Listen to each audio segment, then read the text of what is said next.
Welcome back to Dirtbag Cinema, where we cover everything from the Dolby to the drive-in. I'm here today with my co-host, Scott, who has a lot of guts coming back here after what he pulled. What's up, player? What's going on?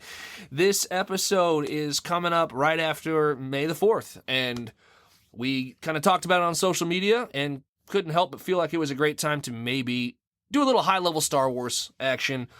It's one of those beloved films, not just in the Dirtbag community, but everywhere, really.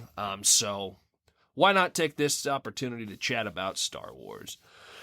But that'll be coming up after the dailies. Real quick, we got a couple things we want to talk about that we saw this week. First up, Scott. Army of the Dead. Army of the Dead. The new Zack Snyder joint is getting a theatrical run.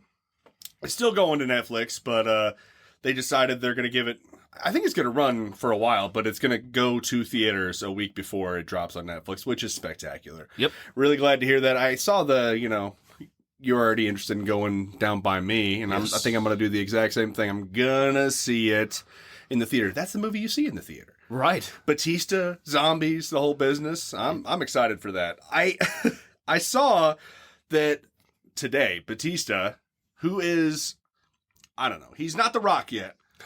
He's a little higher than John Cena, but as for, wrestlers turned actors, the guy's all right. And he had the choice to do another James Gunn movie, which would be the upcoming Suicide Squad, or this. Whereas the Suicide Squad would be another Guardians, whole bunch of characters in the cast, or right. He could be the main guy. I'm so glad he chose this. And he was talking to James Gunn about it. He's like, of course, you do this, because he was very...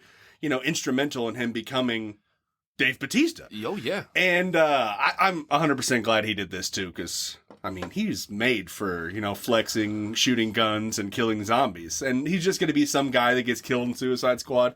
Complete waste of his comedic talents and just talents overall. Right, yeah. Because he was very, in Guardians, he was great, but definitely kind of played that, second fiddle to Chris Pratt, and now this opportunity to really just take the wheel and flex a little bit more. I'm definitely excited. Plus, it's zombies. I love that. The article I read said he was doing everything he could to be super. He wanted to work with Snyder. That was a reason. He'd already worked with James Gunn, but he also said, "Hey, they're offering me a starring role and a shit ton more money." You gotta respect a guy who's that open about it. He's like, "I get to be the star, and they're paying me more money. What would you do?" Exactly. Of course, that's and great. The premise is dope, right? It's Absolutely. Just this heist in a zombie world, and that's two genres that are absolutely awesome, and you're just fusing them together. James Gunn, man, he's got a style, kind of one of his own, and I'm excited to see what he brings to the table for sure. Along with that, though, I did see, you think Snyder, zombies, you think is Dawn of the Dead. And I said James Gunn, Zack Snyder's what I said. James Gunn, but. Too many of these guys. Yeah. But I also read that there were some cuts to it already. Oh God!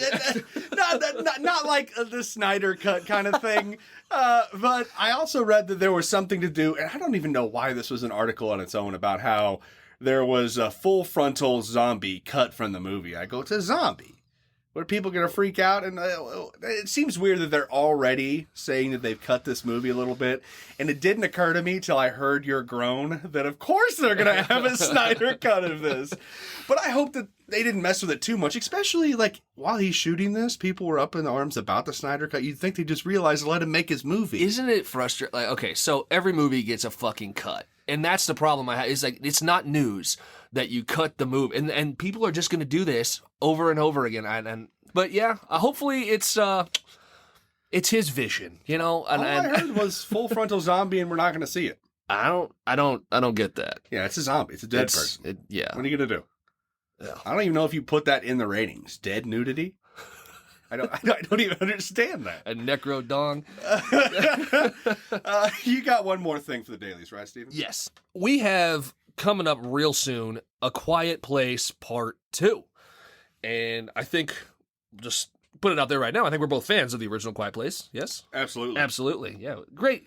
We talked a little bit last week about more comedic actors moving over into like the horror world and kind of, I don't know, I had a little hesitancy. I mean, after Chris Rock, who's next, and is it necessary? Well, failed to mention that even though it's not like, he's not, I guess, notorious as a stand-up comedian, or he's not, he played the heartwarming Jim, and, but we'll talk about a great transition, an inspired script, very good job. I mean, Krasinski basically just, that was his brainchild, and what a show. I mean, so I'm very excited. And that final trailer that came out, not only does it look great, it brings the message that we bring basically every week. And so happy to see it. Only in theaters. We just watched this trailer before we started the cast, and it looks great. But I think the high point was it says only in theaters. This is the movie that's supposed to bring you back into theaters, because I remember watching the first one. It's a perfect theatrical. I mean, It's a great movie, but theatrical experience because of the surrounding sound and the darkness. Like it was very, very fun and completely unexpected. Like, okay, Jim from A Quiet Place is doing a serious movie, and now all of a sudden he's a serious guy. He's Jack Ryan, for God's sakes, and he does it well. Yeah. He's really good. Yeah. And I'm excited. Jack Ryan. No, he's excellent as Jack Ryan. Yeah. I love what he's doing. I hope he continues to do it. That does not mean 15 Quiet Places. Right. But I am jazzed, super jazzed, to see it in the theater. And it's rare. I mean, because obviously we get, sequels are kind of notorious in horror, generally, because just they milk franchises. But this is one that I'm giving that benefit of the doubt immediately, like where it's not just a cash cow. This, I believe it's going to be inspired. I think that there's reason for it to exist outside of just getting a few more bucks in Krasinski's pocket, because I really think that, man, even with returning to that world, like it immediately puts you back into that, like, gets you almost those hairs start standing up, like it gets quiet and something's coming. Yeah. Man, it's just so effective, like not just sound, but like lack thereof, and the way that they exploit that. And Bird Box, we talked about that just real quickly before the cast, like they totally jumped on board, and not to the exact the ringing applause, in my opinion, I think it's everybody's opinion. Yeah. But it's hard to do, you have to go in there inspired, and he did, and I think he will. I'm pulling for him. Wouldn't say this is the experience that theaters were made for, or whatever. I love it when they put the word theaters up there. Everything else was in white font. Theaters was in red. When they said only in theaters, it was in it wants you to be back in a seat in the cinema, and I'll be there. I'll be there too. 100%. Okay, so that's just a quick couple upcoming. When does that drop? Real quick, Quiet Place. Is that 2 weeks? It's pretty damn close. How about you make some bullshit up on the mic right now while I look it up? All right. This will be our version of The Quiet Place. Yeah. Oh, man. It still says 2020 is the release date. It's weird how they haven't updated this shit. Oh, no kidding. Well, it's coming up real soon. Yeah, it says release date May 28th, 2021, but it also says 2020 on here. It's very confusing. Okay. But the 28th, so right there. Yep. Few weeks. So hopefully we'll see you there at the cinema. Dirtbags. Okay, so Star Wars. Didn't take very long at all for us to get some feedback on this, because it's something that people have been wanting us to kind of start talking about for a little while. Unfortunately, this week, Rick had prior obligations, can't be here, so we're not going to dive too deep on anything where we want to have all three of us present if we're going to rank any movies, or if we're going to do anything that's definitive, I guess you'll say, about Star Wars. But there are plenty of things for us to talk about that are high level. And first up here, we had a question come in from Tyler Lane. First up on the list. This one, it's a good way to start it off. It really is. Star Wars character that you would recast with Adam Sandler. Can't be Jar Jar, fair enough. Do you have an answer for this one? I do. All right. I think it's the best answer. Okay. It's pretty good, because I was going back and forth through like bigger characters, smaller characters, and I ended on a pretty small character. I hope you don't take mine. Salacious Crumb. Oh, that's a good one. That's a good one. It's got to be Salacious Crumb. For those of you who are not big-ass nerds, Salacious Crumb is the creepy rat monster that's always on Jabba the Hutt. And at first I thought, wouldn't it be cool if he was Jabba? And then I was like, nah, that's too much. It's too much screen time. But Salacious Crumb always got that sinister little laugh you just did. And I think it'd be great if he had like a diamond earring and a fucking... like a black Jerry curl, like from Uncut Gems, but. And he just, everyone, he doesn't really have lines, but like they throw him a couple lines every now and again. Salacious Crumb, Adam Sandler. Great I think answer. it'd be perfect. Great answer. Okay, so I'm gonna go a little earlier in the timeline here. I don't know why this one jumped out to me immediately, but the second that it did, I just couldn't see it on anybody else. I'm gonna go with Watto. Because I think he could really deliver. I just pictured Sandler going, "No, they won't." Only money. And I about fell out of my chair. I'm like, that's... Oh, man, Watto's good, damn it. Just chance cubes out there in the middle of the desert with Adam Sandler. Yeah, I would pay to see a Liam Neeson and Sandler showdown out there in the middle of the sand dunes. Like, I said I didn't want to give him too much screen time, but that's perfect. That's literally the perfect amount of screen time. Just yelling at little Annie. Come on, Annie. Get back in there and sweep. Yeah, yeah. Don't you know Hanukkah's almost here? I can absolutely see that. Now I want it. Oh, God. Let's see. Great question. I can Thanks, do Alec. one from Brianna Steinbart. Yes. There we go. Well, just a quick note. Very big Star Wars fan. Has been on our ass for months to talk about this. And this is why I'm scared to do this episode, because there's a lot of die-hard Star Wars fans. Absolutely. Which is great. I love it. But I don't want to speak out of turn. Hers was pretty simple at first. Mace Windu, alive or dead? Steven. I got a theory. I think he survived. See, so you can force push, you can force pull. There's no reason why you can't break a fall, right? And so my theory is that he got ejected down into the bowels of Coruscant, and being defeated and knowing that everything was fucking screwed from there on out, he knew the writing was on the wall, and he decided he was going to get out of Dodge. He pulled an Obi-Wan. So he took the first shuttle out of the galaxy and decided to give up his Jedi ways almost all the way, packed up all of his stuff in a suitcase, and left. Well, fast forward a few years, he arrives on what we call planet Earth. And have you seen a movie called Pulp Fiction? And a very religious character, almost like I don't know, he's very stoic. He has his beliefs. Are you saying that inside... Yes, I am! Inside the briefcase is actually Ving Rhames' lightsaber? Inside that is his lightsaber. And really what I kind of thought it might just be like what is the Force? Because really, we happy? We happy. We happy. It's the Force. In the suitcase. Oh, no. I think that's a really good answer. That's all I got. It's drawn out. Yeah. But I was just going to say, yes, of course he's alive. I mean, Sam Jackson doesn't die with the exception of Deep Blue Sea. He dead in Deep Blue Sea. R.I.P. He was not coming back from that. We're not going to argue anymore. But no, he's dead in Deep Blue Sea. But I think, of course, he lived. And you know what they're going to do? They're going to Boba Fett him.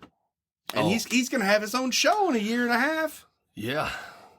It's not going to be the Pulp Fiction show that you just pitched. Hey. But I think that's going to be the one, Boba didn't die. He didn't die. And he died in such a kick in the pants way, too. It was rough, So, Mace Windu's coming back. For sure. He's got to be. He's just too good he's of a character. bankable. Sam Jackson's a bankable star. Like, sure, I'm 100% positive that George Lucas killed him, right? But now, in this world, in this timeline in 2021, you got all these kids at Disney who are like, who can we bring back? Sam Jackson. Yeah. So, he was dead. He's not now. Just like Boba Fett. Fair enough. What's the next one? The next one. I am going to throw one of my own out there because we're coming with the few in the can too. So this is kind of a high level one. This one is probably thrown around a lot, but it's something that I think a lot of people debate back and forth. So let's just get our thoughts on it. Between the prequel trilogy and the sequel trilogy, what's your favorite? And I don't even have to say why. I mean, you can say why, but there's probably a million reasons why. But which do you prefer between the two trilogies? You said you weren't going to do a Rick. I told you about that. Oh, man. That's tough, man. I guess because of our age, we've seen the prequel movies. Way more. I would assume you have too. Oh, yeah. We were that prime age to see them in theaters, buy our plastic lightsabers, beat the holy hell out of each other with them. So I know that I've seen the prequel movies more. All right. That being said, of the 6 movies you just mentioned, my favorite is probably one of the films in the sequel trilogy. But I guess you're just going to have to go with watchability and just overall good time. I'm gonna get some heat. I'm gonna say the prequel trilogy. Well, it won't be for me because I'm gonna agree with you. I do think that all in all, there were high moments. There were in the sequel trilogy. I like the nostalgia that I got from Force Awakens. Last Jedi was underrated, but as far as the trilogy as a whole, I think it was a little bit of a mess. And if there's one thing, even if you don't like the first or the prequel trilogy, it was consistent on what you didn't like. It followed for sure. But I liked a lot of those things. There were some hokey things. There were things like little Annie, Jar Jar. There were annoying things throughout the storyline. But all in all, there were huge moments throughout that where granted, nostalgia plays a big factor. It does. I still remember collecting those little fucking things from KFC and Taco Bell and playing the games when episode 1 came out and all the action figures, like you said, lightsabers. But that being said, even to this day, like going back and looking at some of those, like those characters just felt, I don't know, better to me. They fit better for me. I don't know if it's if it's all fair. Maybe I need to give the sequels more time. But for sure, I would say the prequel trilogy is one that I personally enjoy more. I think they just didn't have somebody steering the ship on the sequel trilogy. And there are really good spots. Like I said, I love The Last Jedi. But there are even parts in that that are like, what are they doing? Yeah. And we're not going to talk about Skywalker because, woof, that one shit the bed. And I think, honestly, that if that one wouldn't have shit the bed, that I would be reversing my decision right now. Because Force Awakens, no matter how much nostalgia is in it, no matter how much it is, Episode 4, Part 2, I love that movie. I do. It's good. It's definitely, I enjoy it. I do too. But man, if they would have landed the plane, if they would have had, if they would have had one more meeting and said, hey, we're going to have one guy do this, and we're going to follow a story and not bring all these, if they just would have had, let's just say a vision, because like him or not, Lucas had a vision for 1, 2, 3, and damn it if he didn't land it. Oh, yeah. So that's a long way of saying, I'll watch 1, 2, 3 again. And there's a lot of good, I think I was underwhelmed on a lot of the Jedi moments, I feel like in the sequel trilogy. I don't know. Maybe it's just me, but I definitely felt like as far as the Darth Mauls, the Obi-Wans, even Anakin as he got older, and I mean the whole thing felt more exciting in the prequel trilogy. The fights I felt were better, and they felt more. That was one thing too. Was that I gotta think back now. I think that was that was Skywalker, right? Where they were basically fighting on the water. Yeah, and I thought that fight was. I didn't like it. There was so much going on, like we were just basically running around most of the time. Water was flying everywhere, and it's like and I'm a big lightsaber fight guy. Yeah, and you have the lightsaber fight and water. You should have had my money right there. Exactly. Like it's like pouring down rain and tidal waves, and like sure, Adam Driver's a hunk, but like what else? You can only do so much with that. And oh man, like. We could do a whole cast on why that last one just shit the bed, but we're not going to do that. We're saying right. 1 through 3, they're still very fun. And like what you said, you're a defender. Those. Oh yeah, I am too. I like them. I mean, I could spot. It's one of those things. Like, sure, you could watch them and go, "Oh, that's bad," but man, they're fun. Yeah, they're so fun. The Phantom Menace, and that was the one that'll be probably conversation deep dive for another day. But I will defend that movie, and it's got some of the best lightsaber fighting of the franchise, in my opinion, with the final fight, some of the best music, and it's got underwater horror. It's got giant fish, and it's like it's got some nods to some fun stuff underwater, and I just it's got a lot of stuff going on, but overall the story connected. Dan. Yes, and that's all you needed. That's what, So All right, long road home, but It is. we're together on that one. All right. So wait, Chris Bryant, he threw a lot of stuff at us. Yes. And I'm going to pick one to ask you right now. Okay, cool. So in this world of all these backstories and, people dying and coming back, what character in all the movies has the potential to have the best standalone story? Oh, man. This one took me a minute, but I think I landed the X-wing, so to speak. I think I did pretty good. That's a really good question. Do you want to go first on that one? Because I got to think for a second, to be honest with you. That's I can give you the answer, but I don't know what the story would be. I think Count Dooku. okay. Like, that's the one, right? I mean, you have what? Christopher Lee at that point was 170 years old, right? And like, what? He just switched to be a bad guy like 2 months ago? Right. So you have all these years of being this Jedi Knight and this awesome dude. And then just like one day, the Emperor's like, hey, what's up, player? And now before we start getting yelled at by the neckbeards, I know that there's some like non-canon book that explain all this stuff away. I didn't read it, okay? I only watched the movies. Don't at me, bro. I want to see a Dooku movie. I think that'd be great. That's a good one. Like, we don't need the de-aging technology, any of that. Let's just get somebody who kind of looks like Christopher Lee did in the 70s. Let's do that. And you want to see, it would be a completely different trajectory than it would like episode 1 through 3, right? Because you have an entire life story of good deeds, followed by 10 minutes of him getting corrupted by the dark side. I love it. It's a twist. If you don't know at the end, you're like, oh shit, yeah, I forgot he was a bad guy. Boom. Dooku. Love it. And he's also got that weird, we got to explain why he's got a crooked lightsaber. I don't like it. I want to know why he's got that weird handle, and it always bugged me. I mean, and to that point, Maul's another one that I think is a fan favorite that would probably thrive in that, but he would be hard because he's just so I like how he's kind of like a ghost in that movie where he just kind of pops in and out. Yeah. But yeah, definitely Dooku deserves some story. Yeah, I got one, and this might just be me. It's a salacious crumb, as Adam said. Gotta see it.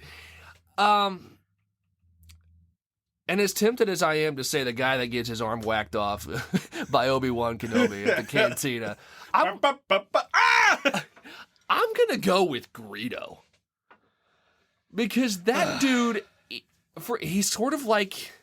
Okay, well, maybe we could talk about this in a minute, because I didn't even think about that. That's sort of like an age-old question, but...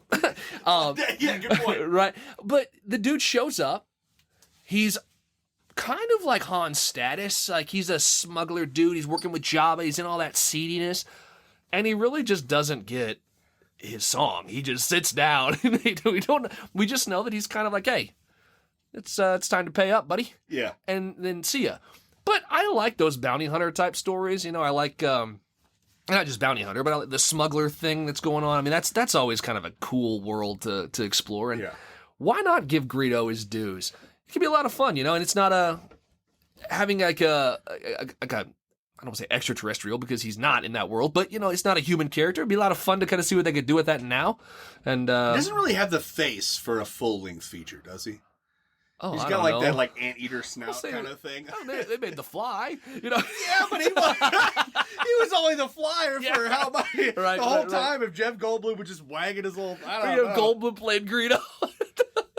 Hey, Han. Why am I Christopher Walken? I'm doing the wrong voice. But yeah, why not Greedo? He kind of gets glossed over, but there's got to be some stories out there just traversing the galaxy. Yours is more interesting, but I think it would be fun to see Greedo's too. Before he gets waxed, what was he up to out there? But see, in both of those stories, we have a very well, I guess I have a climactic end to mine. But, like, you also know after, say you do 3 movies, that he's just gonna, bad guy now, no reason. And Greedo, he's just gonna get shot. Well, and let's lead into that, because that's a fun question that'll probably take 2 seconds. But, you know, there's the whole debate, right? Like, I know, so Lucas, I guess this is something that probably most people know if they're giant Star Wars fans, right? But so initially, in the original cut, you know, Han just shot him. Yeah. Greedo didn't shoot first.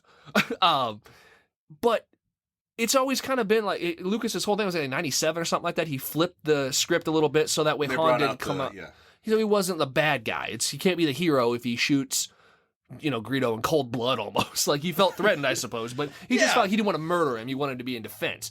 But if you knew what Greedo was doing, maybe we don't have to worry about that anymore. Maybe Greedo wasn't a bad guy. We just want to write him off as a bad guy. Yeah, I mean, I get it. And 100% Han shot first. Oh, yeah. Oh, yeah. So that's okay. Let's do that question. Who shot first? Oh, I'm going to love to see comments. Hopefully we get some feedback on this. Yeah. Who shot first? You say Han. Yes, Han shot first. Han shot first, and it should have stayed that way. 100%. Because, like, at the beginning, he is a rascally rabbit, Right. But he Right. does fall in love, and that alters it, fine. But you can't just alter that 20 years later, Lucas. Like, I know you have final cut on all this stuff, but you can't go back in and be like, I kind of wanted Han Solo to have a ponytail.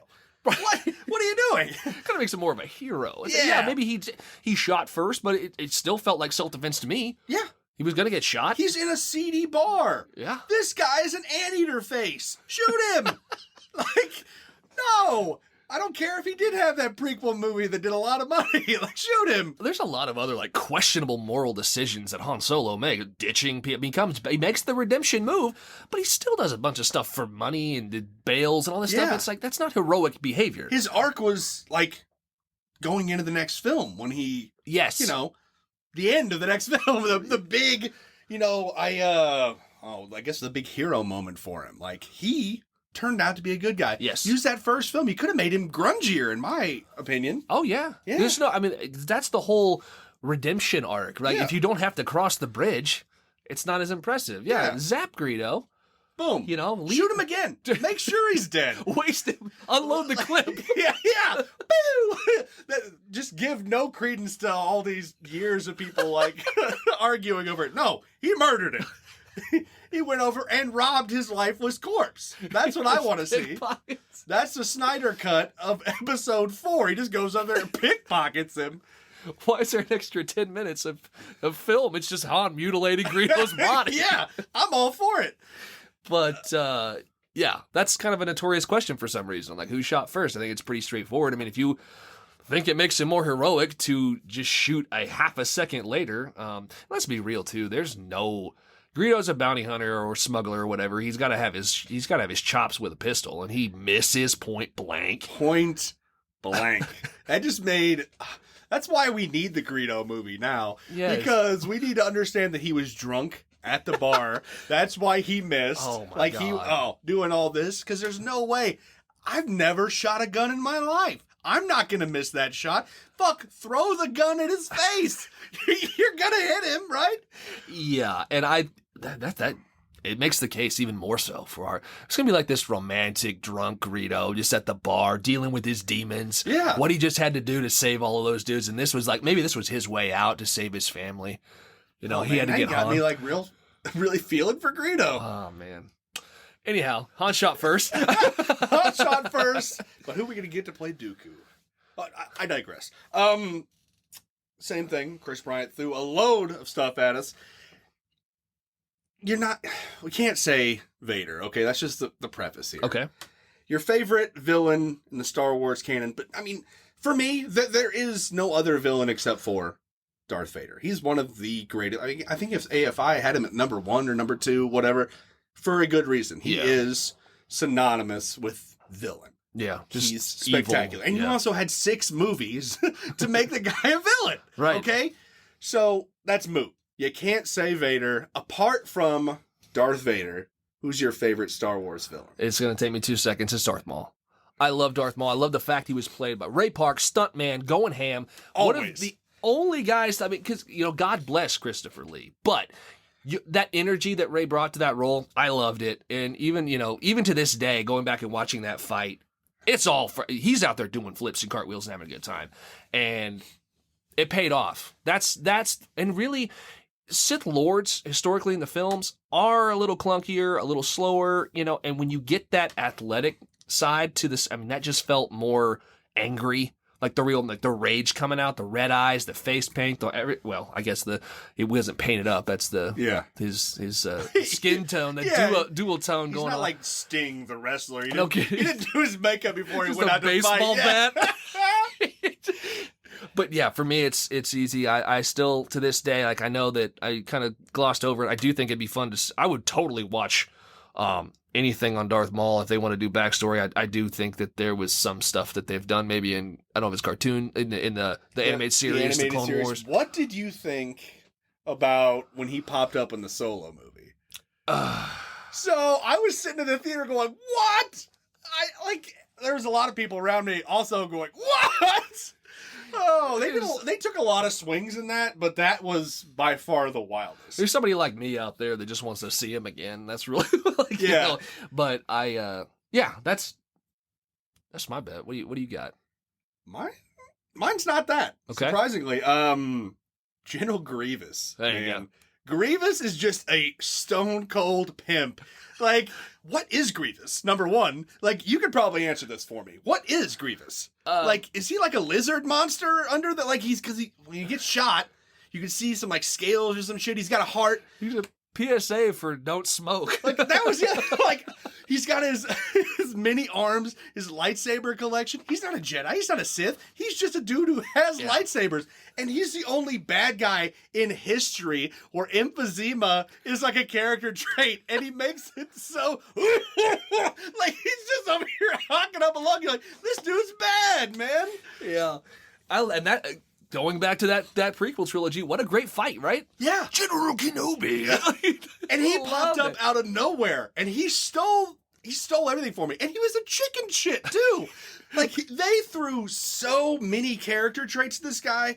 I know a while back, like, I was talking about the movie Cobra with you, right? And I was saying how Stallone only did this movie because he could make every character choice he wanted. He could have a match in his mouth. He's got a big-ass gun, an old 50s car.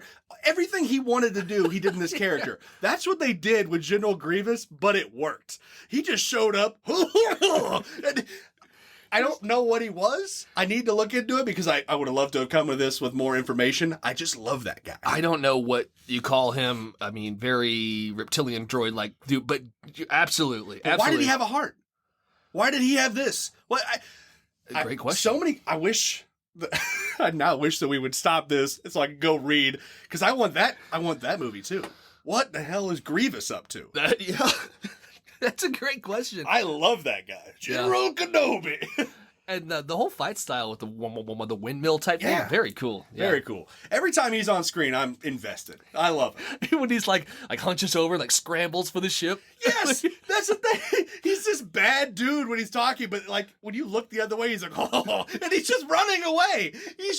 He's a coward. Yes. And those are the best villains to me, the ones who talk the big game but can't back it up. Well, I mean, except for, Vader. Vader obviously backs shit up, so he's a great villain. But, like, there's something about that, like, squirmy piece of shit bad guy. Well, not to throw back too much here. We're not going to talk about it. But, you made the point when we talk about, like, Devil All the Time. Like, that, and to your point, the credit, like, the way that he played it was that sleaze, like, that, like, the front that he puts up, right? Yeah. The tough guy thing, but behind, he's kind of got that, like, that, just a snaky, slithery kind of quality. And, yeah. The showdown of how the hell he became general is a great question. So let's get that going. First off, I was never in the armed forces, right? Don't you have to pass a physical? You would think that his lung impairments. What's his mile time? Yeah, what was his mile time? Well, I guess he's got 4 legs. It's true. He what would he bunch up in spider mode or whatever? Yeah, I guess that's true. He could probably cheat. But still, love that guy. Yeah. Everything he did. Yeah, that's a great call. And just the stuff between him and Obi-Wan, fantastic. General versus general. Yeah, the showdown, man. And Kenobi had that weird he had that gecko that bearded dragon that goes. It's a heartbreaking scene where he just gets waxed on the wall. I know. And the music. Oh man. But yeah, General Grievous all the way. Nice. They need to have in the Count Dooku movie. He's got to come into it someplace. You know? 100%, man. I'm all for it. 100%. Trevor Douglas hit us with a killer question. I really liked it. It was a good way to look at, I think, the way Star Wars is evolving, because as we talk about every week, there's a whole lot of options, whether you're in a theater, you're at home. So let's get this one going. Are you more excited to see Star Wars continue on the big screen or the home screen with all the TV shows coming around? You thought you were going to get us, didn't you, Travis? You thought you were going to get us to say something that we would take back later. Of course, I'm more excited for anything on the big screen. Right. That being said, That being said, the last thing they put on the big screen was not the best, and the last thing they put on the small screen was one of my favorite things I've seen in the past couple years. Well, and I was having just a little side conversation with my buddy Aaron about Star Wars in general, and we were kind of back and forth about Rogue One. I think the smaller approach really worked for me, like a more like focused in, dialed in story. You don't have to do a trilogy. You don't have to go do that again necessarily. You can tell. That moment in Star Wars, that entire trilogy, the whole thing, the whole rebellion hinged on that event. I thought it was a very relevant thing to talk about, and I really loved what they did. I felt it was inspired, and I liked the characters, and you talk about an ending to a movie. Perfect ending. Holy hell. Right? So, and you don't have to come out here with this giant... So there's so much happening in the world of Star Wars that you can seriously, I think, legitimately come to a producer. I would hope there's somebody out there who is going to look at a kind of a one and done movie and greenlight that, because you don't have to have this swath of people involved, and just have somebody with their vision and come in, and Disney's got the money. Just let somebody with the heart for a story tell it, and I think you're going to have a lot more success on the big screen. Same way you're going to have like the success with like your Mandalorians and hopefully this Obi-Wan franchise is coming out, or this series is coming out. That's I agree, and I think that Rogue One is totally underrated. 100%. Like, I remember when it came out, people were really praising it, but like critically. I don't remember like regular Joes like you and me really talking about Rogue One. And I was one of those at first, but on like second and third rewatch, it really went up in my estimation. I really like that movie. But I mean, of course I want to see these one-offs, but I don't want to see a solo Star Wars story, you know? Like, there were fun things to it. It wasn't terrible, but you need to pick them. You need to lean more towards Rogue One and less towards that. But, I mean, it's hard to say that when you have The Mandalorian that proved that they can do that big budget stuff and do a weekly episodic thing. Right. But, and there's problems to both sides, because I also, like, when the last one came out, like, you're going to do a Knights of the Old Republic trilogy. They're going to do this trilogy. They're going to do this trilogy. And I don't know, we haven't heard fuck all about any of them. Right. They're dead in the water. So, long way around. I'd like to see more movies, but I'd like to see them take their time. The whole special thing about those trilogies is they took their time. We had one in 77, 80, and 83, right? Then we didn't have any Star Wars until we were in our teens, early teens, at all. So you can't do a Marvel approach to this. I know now they're all Disney. They're trying to crank them out. They lose their luster, you know? There is something about savoring a movie and letting it sit and people chew on it for a handful of years and then tell the next chapter. But you also got to have a cohesive story and a reason to do a trilogy. Yeah. You can't just come out and say we're going to make 3 movies and cram a bunch of characters in and a bunch of, nonchalantly throw in a 15-minute chase scene to find an item, and no. The fact that they didn't have Rey as Palpatine, spoiler alert for Rise of Skywalker, the fact that they didn't know when they went into pre-production of Episode 7 that Rey was going to be the Emperor's great-great-granddaughter, whatever the fuck, is they dropped the ball. If they were going to do that story, make every other thing in that story make sense. Make it lead to that. Oh, yeah. Nothing in that story led to that. You know what? 4, 5, and 6, 1, 2, and 3, whichever camp you're in, they all bled into the next film. There was a cohesive story. Yes. There's a plot down the middle. Vision. Yeah, a vision, damn it. So, long way about it. I want to see him on the big screen, but I'm not opposed to seeing him on the small screen either. Me too. I think it's cool what they're doing. I tend to be first up in line to say the more the merrier when it comes to movies. I mean, I mentioned that about my horror movies a lot. Like I think like the more people have access to making these things, the better. But we're not talking about like a small like up and comer, like an indie filmmaker with a vision who deserves to tell it, kind of more the merrier sort of thing. This is the conglomerate of all conglomerates cranking out content. And I know, okay, I'll take the wheelchair ramp. I'm old. the fucking the approach, the content approach does hurt. I mean, the overall quality of everything involved. I mean, if you're just churning out a pipeline of stuff, yeah, you're going to end up with a lot more fat than meat, and I don't necessarily think that that's a good thing for Star Wars as a whole. So I don't want to see a new series every other week, but I do think if you find the right, like, they did a good job with The Mandalorian, but now with that success, it's like just do your due diligence. Be a filmmaker. Take your time. Yes. Take your damn time. And speaking of Mandalorian, if they're gonna do the movies, like, well, the Knights of the Old Republic one was supposed to be from the Benioff and Weiss, I think, the cast that did Game of Thrones, which really liked Game of Thrones until the end, right?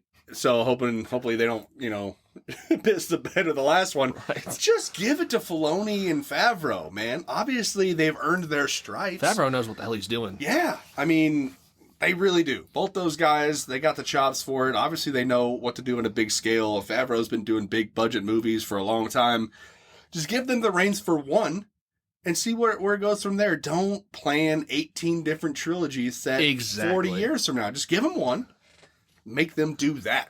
I was supposed to see, like, Disney have the balls to just not do a giant budget Star Wars picture. Like, do something a little lower budget, and give somebody a chance. If it flops, at least, you didn't sell the farm to make it, and you're giving a lot of times that's where you're going to find those gems too. Like, you're going to have people saying like they're really receiving it well, as opposed to like going in, you've spent billions by the time everything's done with marketing and everything, like, just to get this movie out there, and then everyone's bitching about it. I mean, you're never going to please everybody like that. But yeah, I think there's plenty of folks out there with enough talent to come in and steer a very good Star Wars story, especially on a more grounded level, the way they tend to be gravitating now. So let's get them on the big screen, though. Yeah. Let's get a little bit of that love in the theaters, and I think we'll see an uptick as far as I'm not exactly jazzed for the next trilogy. I mean, I'll watch it, but after that, I'll be there. I mean, we're what as Sam said, we're old men shouting at the shouting at the TV. True. But, I mean, just let me have my Star Wars in the theater. Yeah. And do it right. Do it right, damn it. Okay. Let's see here. Who do we got next? Do you have one on the list there? I think, Well, I guess the simple one, which we both already know the answer to, was the best fight scene. Oh, right. We're both, I mean, you don't even have to say it. I already know what the best fight scene is. There's only one answer to it. It's the three-way fight with Darth Maul. Exactly. Duel of the Fates. All day. It is outstanding. It's perfect. It holds up. And maybe let's dual prong this thing, because there's a lot of good space battles too. So that's the best lightsaber fight. Do you have a favorite space throwdown? Starships going crazy. I do, and it's not what you're going to think. Okay. My favorite thing, anything to do with the starship, doesn't make any sense, I think, in the story, but it's when Laura Dern sacrifices herself in Last Jedi. Oh, there you go. I was doing a moving through something motion, and I just blew this sound system. That made me cry in the theater. Like, I did not expect that, because this is a movie that, like, under first watch, you were like, what is this movie doing? It's doing all kinds of stuff with Luke, is doing everything. You don't know which way is up. Right. So then when they throw this emotional moment, which I don't think anybody remembers this moment. Like, to me, that was a grounded, like, in space grounded, moment of, just sacrificing yourself for the greater good. And that's just a character that nobody knew. She just showed up. Love Laura Dern. She's great. And then she's like, I'm going to do this thing, because he thought she was a real bee when she showed up. She was not. She was great. And then when she kiboshed that other ship and just blew everything up, favorite thing. Loved it. Good call. Right? Mine's a little, I think, if I was to pick a favorite starship moment, I guess, like, space fight, I'm going to be a little traditional here, I think. And the trench run. There's just so much about that, though, that's not about the glitz and the glamour of the starship fighting thing. It's just such a crazy cool moment, like flying down there with Luke kind of using the Force for the first time, Han coming in and saving the day. Yeah. You have all these arcs coming across, and it just... I get so excited every time you hear, like, let's blow this thing and go home, right? And It also leads to one of my favorite Family Guy moments of all time. Yeah. Red buttons, red fox, red leader, Red October. Oh man, that's good stuff. Yeah, man. R.I.P. Porkins. The whole thing, man. It's just a great intense moment where there's just that you don't know if he's got to make it, but it's that first pushback of the rebellion, right? Outside of, getting those damn plans. Do you think when George Lucas picked that actor, that his name was already Porkins, or he just looked at him and goes, "You're Porkins"? I mean, I doubt when he wrote the treatment for 4, 5, and 6, he's like, "We're gonna have this guy Porkins. He's gonna be integral." And then a guy shows up to set. He's like, "You're fucking Porkins, man." That's what it is. Yeah. But yeah, I think that's gonna be my favorite. There's a lot. I mean, obviously, like Return of the Jedi, the final attack there is great. I will say, a couple moments that just like, I guess, runners up or honorable mentions for me. I really like the indoor speeder bikes. It's not exactly a throwdown like spaceship fight, but that's a really cool. I remember playing that. This side note, on one of the games oh god, I can't even remember. It was like a Rebel Strike or something like that back on the GameCube. One of the hardest things to do in games is fly through those trees on those speeder bikes and just shoot down the troopers and stuff. I mean, but a really cool spin on it. You're not in space. You're kind of in the lush forest and really neat. I like that. All right, you got to do one with that. I'm going to pick my honorable mention for the actual Jedi saber fight. Okay. The throne room in Last Jedi, where they Snoke. Right, yeah. That one was just number one, beautifully shot. Mm-hmm. And like you're waiting the whole movie for a saber battle, and they deliver. They had the surprise.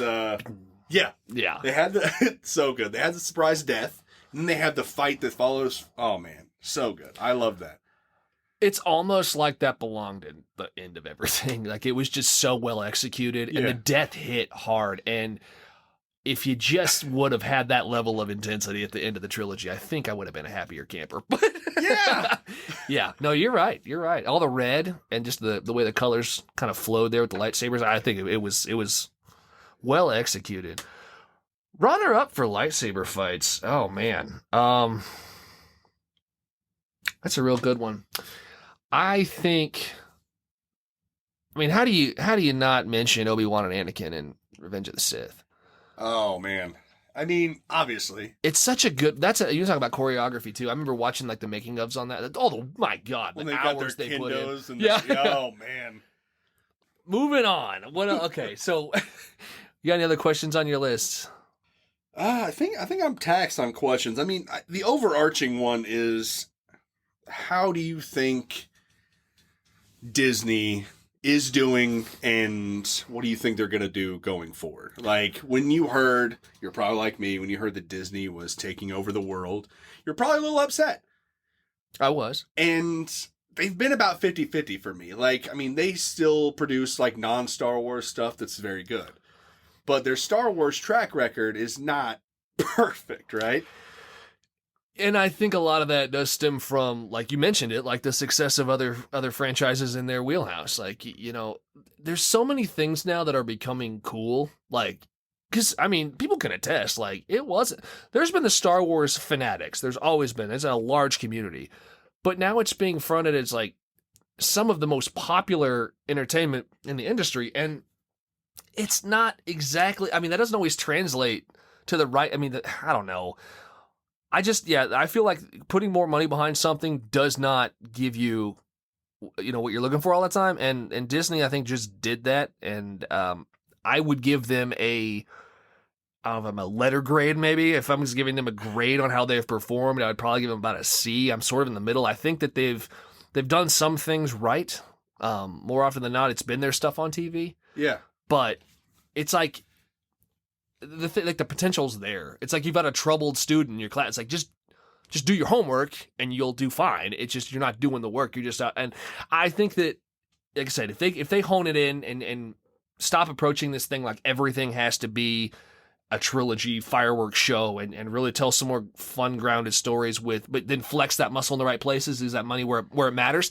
Yeah, they'll definitely, go up in my book, but I'm giving them a right middle of the road. Okay, I agree with what you're saying, but when I was listening to you right now, it occurred to me that we cannot blame everything on Kathleen Kennedy and all these cats behind a desk, because we are to blame for that last movie. Not 100%. But because of these... What's the word we're looking for? No. I was so sad with the state of humanity after that last... The Last Jedi. And the uproar, them trying to tank scores and everything, because, as we've already talked about this on a previous episode, Force Awakens was a rehash of A New Hope, but it's also the rehash of a new trilogy, so we gotta let a little of that slide. Right. So they wanted something different, right? They wanted something completely new. They did not want Empire Part 2, right? They gave them a completely new vision, and they ripped it limb from limb. They wanted Rian Johnson fired. They wanted this. There were things in that movie I disagreed with, but overall, that movie's a vision. Like, this is completely different, and that's what they wanted. So they had to readjust for that last movie. They brought in JJ really quick. They made some BS with the Emperor. That's on us, all right? That is, and I hate using the toxic word or whatever, that is toxic fandom, and you get what you ask for. You wanted a retread, you got it. You can't have it both ways, man. And that's my old man pointing at the sky, yelling rant for the moment, but that is on you guys. Let's not do that again. Let's just love the stuff. If you have a problem with it, don't take it out on everything else, man. You can let your voice be heard. Don't go with pitchforks, all right? Don't do that. You're right.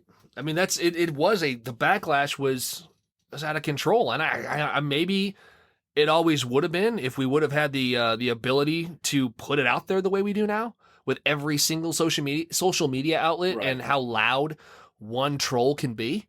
That's a problem. But also, we do have to have some sort of the hand on the lever can't be listening to that too loud. I mean, I understand like feedback from fans, but we have to maybe be judicial. And I say we, but like it's because you're going to have those guys. I'm with you, but I don't think they're going to go away. And I think that going forward, if we're going to avoid the situation that we got into with this last trilogy, it's going to take some judicial, like, have a vision. Like, don't tell everybody what's going on. Don't even listen. Like, just say, okay, we're going in like this. Scoop up what you can from the fans if you want to before you start your script and you start telling your story. If you want to tell something maybe inspired by feedback from fans, that's fine. But once you start that thing rolling, and even if it's a trilogy, even more so maybe if it's a trilogy, because you have to connect those dots. And if you start listening to every scrub on Twitter, you are... I get that. And I'm not trying to take up arms for the big company, but I mean, the bottom line is they're a business and they need to make money, right? And I hate that I'm saying this. They have to be weary of the fans. And when the fans are crying, oh, what did you do to this? They're going to need to redirect something. That doesn't mean flip the entire story on its head, though. That's not what that means. And it is worth it, like, asking the question, like, the folks that go after people's heads, like, were they ever going to be fans in the first place? Are these fans of Star Wars? You don't even know. Like, is it just somebody out there being pissed for whatever reason? Because a lot of times I feel like when people revert on things that they've put out there, like a story that they wanted to tell and they want to change it up because of like backlash, were they ever going to love you in the first place? Like, consider the source. I mean, you go out there and look and you can see, like, are these people like hate for a living on everything?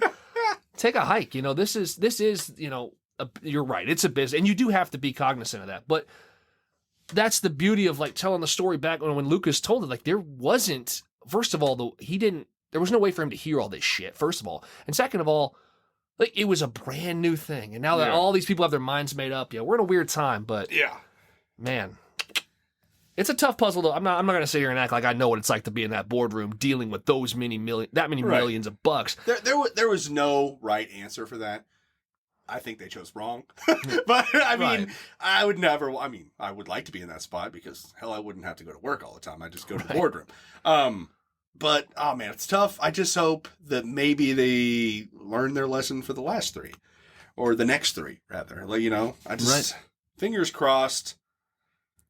I'm super excited for what they're doing, but I just hope that they pump the brakes. They had their success with Mandalorian, and all of a sudden, we have 3 shows offspringing from that. That is a problem, I think. You're 100% right. Quantity is good, but I mean, okay, so we're getting the Boba Fett show. We got another season of Mando. Gina Carano is going to do some right-wing movie. But, I mean, they have a whole bunch of offshoots already planned. That doesn't mean they're going to be successful. No. Mando works because Mando works. That doesn't mean Boba Fett's going to work. That doesn't mean any of these other things I just made up are going to work. I hear you. Pump the brakes. Take time for quality. Exactly. Think about it. Unified vision, Disney. I know you're listening to Dirtbag Cinema. I know you're listening. Kathleen Kennedy, is she still in charge? I know I said that earlier, but I thought she was. I don't know. Last I heard, yes. Okay, well, here. Now I'm all jazzed up. I'm with you. Well, we're creeping up on an hour here on the total time. So, is there anything else? Any points of view? Any comment? Here's one. Hot takes? Are you looking for a hot take? Give me a hot take if you got one. I don't have one off the top of my head. I was just wondering if that's what you wanted. I don't know if it's a hot take or not, but Sebulba could have saved the galaxy. Oh, yeah. You just would have killed that kid? If you just would have not God. lost. It's the poodoo heard round the world, right? Oh, when he crashes, if he would have, that's rough. Okay. I'm going to point out the obvious thing. I was thinking about this earlier. So we're getting an Obi-Wan series, right? Yeah. And I admit it. I'm going to watch it. For sure. Yeah. Ewan McGregor's my boy, right? Here's the thing. From episode 3 to episode 4, right? How old was Luke in 4? 16, 15, 20? Yeah, probably around 17, 18. Yeah, so there's 17 years from episode 3 to episode 4, give or take, right? Obi-Wan looked rough. Okay, I love Alec Guinness, but obviously they weren't planning on 2002 Ewan McGregor being a hunk, right? That desert messed him up. What is he going to look like in the show? Because he can't look like Alec Guinness. It's going to have to be because it's been about that amount of time since they ended that trilogy, right? Right. So technically, in real life, if you were to age like the films, he'd look like Alec Guinness. He does not at all. Trainspotting 3. So he'd look real messed up. Yeah. And I was literally just thinking about this the other day, I know they got to do some stuff with that. But if this is 6 months after, that makes sense. If it's 10 years after, what happened to him in those last 7? Rampant drug abuse in the desert. That, you're right. Trainspotting 3. Just doing a line. He really did have a strong opinion about that hive of scum and villainy. He was down there partying every night. Yeah. For 17 years. I mean, you think about it. What was he at the end of, 3, maybe 30-something? He was not old when it came to episode 4. He was in bad shape, all right? Alec Guinness at the tail end of his career. I don't know. I'll just say, I am excited for the show. If Ewan McGregor doesn't nod to the when Alec Guinness comes down and he's like, if we don't get a little bit of a nod to that in Tatooine or on Tatooine, I'll be bummed a little bit because one of the craziest. I mean, what? What sound is that? So, I know you probably heard something about this or that. I know they're trying to keep it sealed, but what is this supposed to be? Because my understanding was he just chilled in the desert. That's why he looks so rough, because he just sun-drenched, beat-up old man, right? Right. So, is he going to go do more secret missions? Is he a gun for hire now? That's a great point, because he did definitely appear that he had just been hermiting it up for 17 years. So yeah. I don't know. I mean, he's got to get hit with some force lightning to really mess him up in the last shot of this season or series or whatever it's going to be, because the math doesn't add up. But I'm here for it. I'm 100% here for it. That was my comedic take on how rough he's going to look at the end of the show, but I'm here for it. Over under on Mace Windu showing up at the end of this thing and starting his series. Holy shit, you're right. Duh, that's how they're going to do it. That is how they're going to do it. Just Sam Jackson and Ewan McGregor partying in the desert for an entire series, and then Mace Jets. That's all right. I mean, if they're gonna do it, that's how you literally. Oh my, we're gonna get shut down because Kathleen Kennedy arrives at the house. She's like, "How did you know we were gonna do it, Mace?" No, that's perfect. Honestly, I mean, works. we don't need another show. I just think it'd be cool if there was like Mace Windu's alive. Dope. Because I mean, what he's probably gonna have to do an 11th and 12th Saw movie where he's gonna be. He's pretty busy for he's pretty busy being Chris Rock's dad, who was age appropriate, I guess. But I'm excited for the future of Star Wars. Just don't let us down again. And if you do, I'm not going to cry about it. No, but take your time. Take your time. You've already shown us your hand. You can do it. Mm-hmm. Just be consistent with that. Be consistent. There we have it. What do you think? Is that about a wrap on the Star Wars chat for now? For now. I mean, it's an ever-evolving chat. It's a fun little back and forth. I enjoyed this. This is good stuff. I hope we didn't piss off any. I feel like we were down the middle. We didn't say anything too controversial. Right. I feel like we're getting on Facebook, Wednesday after this drops, and we're just going to just people just log it off. Oh, man. Unsubscribe. Unsubscribe. All right. Well, okay. Anyway, good Star Wars talk. We'll revisit when Rick gets back. We'll do some rankings here in a little bit. But for this week, let's cap off the episode. Scott, any recommendations you have for our listeners this week? Yes, Stephen, I have some. They're pretty good, too. Right on. The first one is the big one. You guys need to go out to theaters if you can. Screenland Armor down by me is playing this.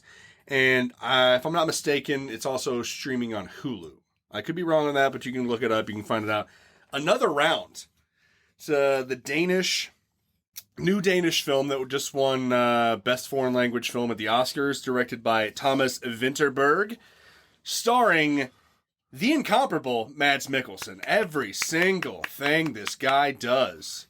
The only thing I probably didn't like him in was Doctor Strange, because it just wasn't him. Like, he was just playing a low-level baddie. Like, hey, but everything he's done, he's Hannibal, man. Like, I never thought, like, Anthony Hopkins is my boy, but, like, the character he made for Hannibal, Le Chiffre from Casino Royale, everything this guy touches, he just puts that exclamation point on it. He's so very good. But I digress. Another Round. It follows these 4 high school teachers, and off the cuff one day, one guy just mentions that he's reading this study. It says that the human body is like down like 0.05% alcohol or whatever, right? So the idea is for these guys, they just kind of come up with this on the fly, that they're going to imbibe this amount of alcohol every day during working hours to try to see how it affects their professional life and their personal life. They're only going to do it in working hours. They're not going to do it on the weekend. They're going to do it as part of their job, essentially, right? Okay. And track how it plays out. And it sounds comedic. And to be honest, I was talking to Sam Hendricks, avid listener, about this later on. And to me, it was a lot funnier than I thought it was going to be. He thought it was a little bit more heartbreaking.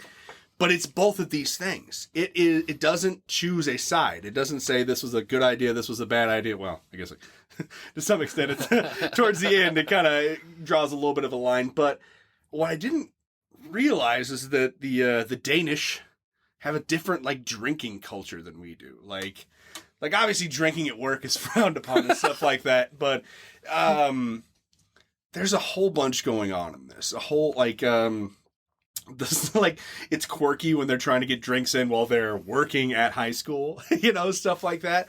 And how you're waiting for the other shoe to drop with, like, relationships and stuff. But the whole thing is done with, like, an unflinching lens, I guess. Like I said, it's not judging anybody. Like, this is just something they're doing. But also at the same time, you realize this is Maverick. This is Rogue. This is wild. And Vinterberg, I have not seen any of his other films, but there's another one he did with Mads, and I'm going to check that one out too. But it definitely deserves all the praise it's getting. It's funny, it's heartwarming, it's heartbreaking.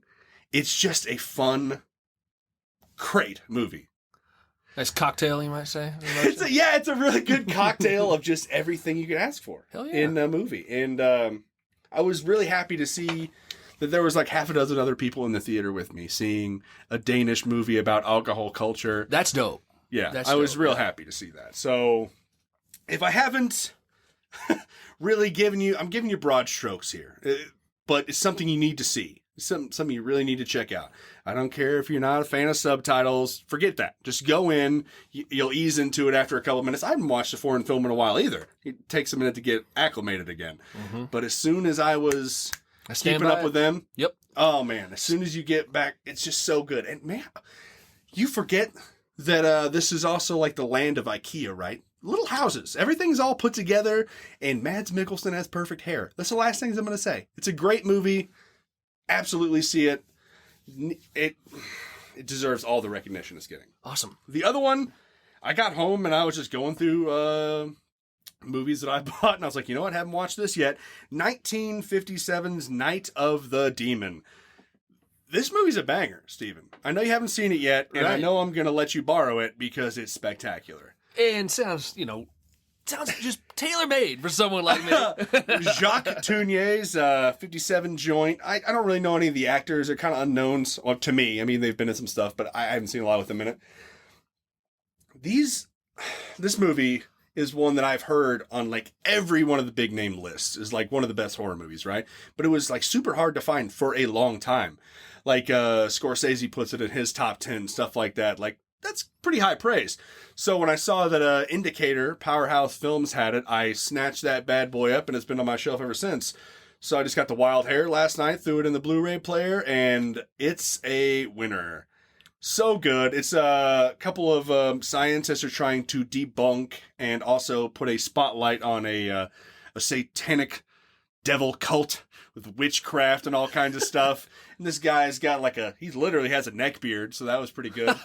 But black and white photography to me it's just something, when done right, there's nothing more beautiful to me. I love a good black and white movie. And this movie just uses the trees and smoke just to its advantage. And it's genuinely kind of creepy when the quote unquote demon pops up. I was reading that the demon was not supposed to show up originally. Really? At all. It was just supposed to be implication, which when it shows up, it's very much like a Harryhausen, like clay stop motion kind of thing. And it works. And it's so good. I love that. But these scientists, one who gets offed right at the beginning, the guy who's coming in to fill in for him realizes something's afoot. He's a skeptic. You know, he doesn't believe in any of this hocus pocus. He comes in, hocus pocus starts happening to him, brother. And, by the end, he's a believer. But is it too late? I don't know. I'm not going to tell you. But it's super good. You should check it out. If you dig an old black and white horror film, even if you don't, I don't give a damn about that. You should see it anyway. But if it's up your alley, it's one that not a lot of people have seen stateside, I think. Maybe worth noting, that's why we always throw the year out there. Like, no S. Night of the Demons, 1988. Right. So it's Night of the Demon, also Curse of the Demon. There are two different titles for it. I think Curse of the Demon is like 10, 15 minutes shorter. It's harder to follow for my research anyway. You want Night of the Demon, 1957, Jacques Tournier. Nice. So good. And man, when Homeboy, as in a demon, starts coming in through the trees, it's in the trees. It's good. Man, I'm going to bring it over next time I'm over. You're going to love it. Dope. Yeah. You got anything? I got a couple things. I got a couple recommendations this week based off what we were talking about, Star Wars. I put together a kind of a 1-2 sci-fi punch for you. First up, 1971, I figured what more appropriate movie to really talk about. I revisited it for the first time in years. The father of all of our talk today, his first feature film, George Lucas's first feature film from 1971, THX 1138. And this movie is just, it's definitely, you go into this thing thinking George Lucas, you're going to get a lot of nods. Right out of the gate, I'll tell you, I just kind of jotted down a couple that I saw. Star Wars hints, all of it. You can see the writing on the wall, what's coming. I saw some hints of Coruscant. I saw, the sound effects too. Sound effects that sounded a lot like droids, lightsabers, things like that. You can see that he definitely leaned into later. Oh man, you just hear in the background. There's even like C-3PO type there's like this bot that they're working on that looks a lot like C-3PO from the inside. These very creepy dystopian look, whitewashed. Everything has this very clean look to it, and it's actually a really terrifying look at what the future could be. There's one moment where, in particular, a couple moments, but one that is early in the film, where they have like this confession booth with a portrait of Jesus that's actually just kind of being projected, and you see behind it there's just computers, and it's responding to our main character, Robert Duvall, who does a great job in this movie, and when doesn't he? And he's just kind of talking about his concerns, and the computer's like interrupting him. It's on a loop, like, yes, I understand. Could you be more specific? It's so creepy. Like, this is the only time that he can like peel away the layers, and they don't care. This overarching government does not care. They just are trying to keep him working, and that's the thing that the computer says to him. Just be grateful that you can work and that you have purpose. When he leaves the confessional, that's what he says. That's what the computer says to him. Horrifying. All through this portrait of Jesus, which is the parallel that's drawn between the way the government uses this to control these people is very, very creepy. Very, very, not a new idea, but a really, really cool way to spin that, and it worked. Man, the set pieces in this are super impressive. I think Lucas's parents own an avocado farm, and you can see the money here. Like, if this is your first feature, he flexes. And I don't want to say too much about this because it is really really an experience that you should see. And I'm not going to spoil anything about the way the story plays out. But you got Donald Pleasance.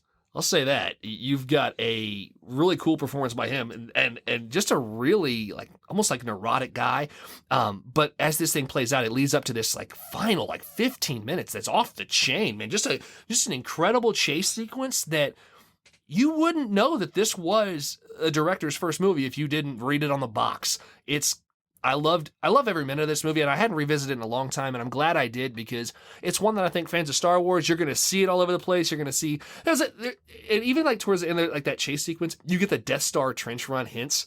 Like there's moments in there where you feel like even the way he kind of edits the sequence, it's like I feel like that's like looking at the X-wing kind of thing. It's approach it with that eye. You're going to love it as Star Wars fans, and That's THX1138. I have not seen that. I was going to surprise you. Hey man, I haven't seen it. It's one that I hadn't. Like I said, I should have watched this way sooner because it's one that I just go back to, when I watched it. I was like, man, I love this movie. Terrifying, hauntingly real. Like you see some of the things that could. I mean, the way that societies devolve, like the control and the dystopian stories are, kind of always interesting to me because. They're almost like prophetic and it's kind of scary, but yeah. I was just thinking like high level art, art kids or a film student thing before he got big. I didn't realize it was like on that level. You have to kind of look at it through a certain lens. Like you have to understand like there's some gaps like where like because these people don't have an identity. They're just numbers and letters and stuff. Yeah. And like the way that the love story, like there's almost like love is the crime in this movie. Like sex is a crime. If you get caught having sex, you go into like this like purgatory looking place. It's terrifying. And how long? I think it's like a fresh hour and a half. Oh, okay. Well, that's fine. You'd be willing to do some sex for an hour and a half. Well, no, the movie runs an hour and a half. No, I was talking about the purgatory. I was like, if you're going to get caught with your girl, an hour and a half of torture is okay if you're with the one you love, no, right? and honestly, if they said it, I can't recall, but these dudes... How long's the movie, Steve? That's good. It's, you're just sort of in there, maybe indefinitely. I don't know. I'd have to go back and see it. But yeah, you're pretty much unsalvageable to them at that point because you've sort of experienced the thing and now kind of, and not just sex, but just relationships. Like it's very just platonic, just nothing outside the work relationship. Very scary. And second up on my list is it's a sci-fi picture that's honestly one of my favorites of all time. Oh, would you like to know more? I'm looking at you because I know you're going to say some bullshit. Like, just your tone of voice. Like, I can see your laptop. You're peering at it. It's going to be some dumb shit. What is it, Steven? Well, the Would You Like to Know More is a little hint. On the heels of Paul Verhoeven, announcing nun porn, look that up. Starship Troopers. Okay, you're right. That's a banger. And when I was thinking sci-fi movies that I just really want to recommend, this isn't a new find for me, of course. Like, this is one that goes way back. This thing it never fails. If you've never seen Starship Troopers, you owe it to yourself to do so. Watch it. If you have seen Starship Troopers, you owe it to yourself to watch it again, because it never, and those special effects hold up. Let me say one thing. I watched it today, and I don't know why I never put this together. I swear, they pulled some of the same special effects, like it's like the mandibles and the goo and the crap inside the bug's face, straight out of Independence Day. And I looked to see if there were any connecting lines between the effects crew on Independence Day and Starship Troopers. I couldn't find it, but if you watch that movie and when you get to the point where they cut open that bug and they got that clear crap, it's like the same stuff that when Dr. Oaken in Independence Day cracks open, here's the really icky part. Yeah. It's the same crap. So I don't know, maybe there was, they were 1 year apart. Independence Day was 96, and then 97 they cranked out Starship Troopers. So maybe they just had some stuff left over in Independence Day. It was like, here you go, Paul. Dude. Either way. One of my shout out to Jory Chaney.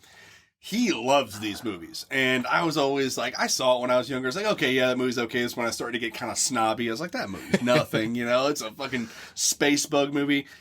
That movie rocks. You need to look back at Verhoeven and that run he had from RoboCop, Total Recall, what's the other one? Fatal Attraction or Basic Instinct? One of the Basic Instinct. Because there was a time when Michael Douglas sex movies were the whole business, and he was in one of them. And then Starship Troopers, and Total Recall. Every one of these movies. Well, Showgirls is in there too, but we're not going to talk about Showgirls. We don't have the time. But I rewatched RoboCop a while back. Right. That movie's a freaking banger. So good. Everybody knows it's good. No, it's better than that. That movie is up here, buddy. Underrated? I will say underrated. Yes, absolutely. Well, I watched this. I watched it through this time on the heels of THX, and I'll say that you can kind of see this without really doing. It's not like a super deep dive into the movie, but watch this thing under the impression that they aren't the good guys. It's a very creepy, fascist government anyway. When you're watching the "Would You Like to Know More" reference that I made, it's the whole thing is kind of told periodic as you go through the movie. There's shots of the way that the government reacts to the bugs, where it's this hall of people and a supreme leader and very creepy stuff. The idea, there's a reference in this movie where one of the people they're asked why they went into the infantry. It says basically service equals citizenship. You're a civilian or you're a citizen, and citizens, that's the status in society that you want to be in. Right. Because essentially you can't, they don't say it outright, but apparently you can't do anything because this woman says, I want to have kids, and it's a lot easier if you have a license as a citizen. That's why she joined up. So apparently you can't even have kids, or you don't get a license to have a child as a civilian. So man, it's a very creepy look. This is a bug versus human movie. Really is what this thing is. Right. But you watch this, it's holy hell, this is actually kind of scary. Because at the, little spoiler here, at the end of the film, you get this moment where Neil Patrick Harris, he walks up and he has there's this whole psychic thing going on, puts his hand on the bug and the bug's afraid and they all cheer. And it's yeah, we're rooting for the humans, obviously, but man, you put this whole movie together in the package. Creepy government. They invaded the bug's planet. The bugs essentially, the question's asked early in the film, were they just defending themselves? Who gives a shit? Kill them all. They wrecked Buenos Aires. Right. I mean, you had RoboCop, Total Recall, Basic Instinct, Showgirls, Starship Troopers, then Hollow Man.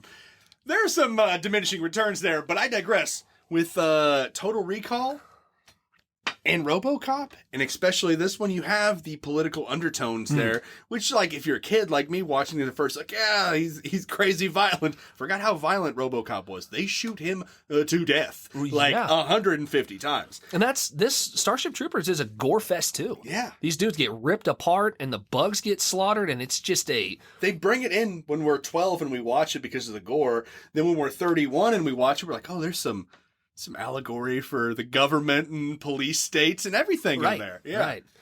Come for the gore, leave for the allegory. Yeah, how about that? Nice. Yeah, it's a great trip. It's a blast though. Like if you've never seen it, you owe it to yourself. Great sci-fi, great action. Casper Van Dien. Denise Richards.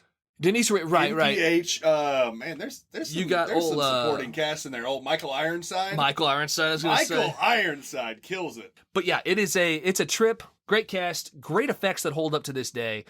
Check it out, Starship Troopers, 1997. Very nice. I thought you were going to come in with some bullshit, not an actual classic. Hope you guys, hope our answers were at least semi-acceptable to you guys. If not, let's duke it out on hit us up, Facebook, Twitter, Instagram. You know the drill. You find us there, and ask questions, drop your thoughts on what we thought. We're on YouTube. This episode will stream there as well. You can listen there. Videos are starting to crank out. There might be another one around the corner. We will see. And you got anything else for him, Scott? I think I'm pretty good. All right. Well, we appreciate you guys.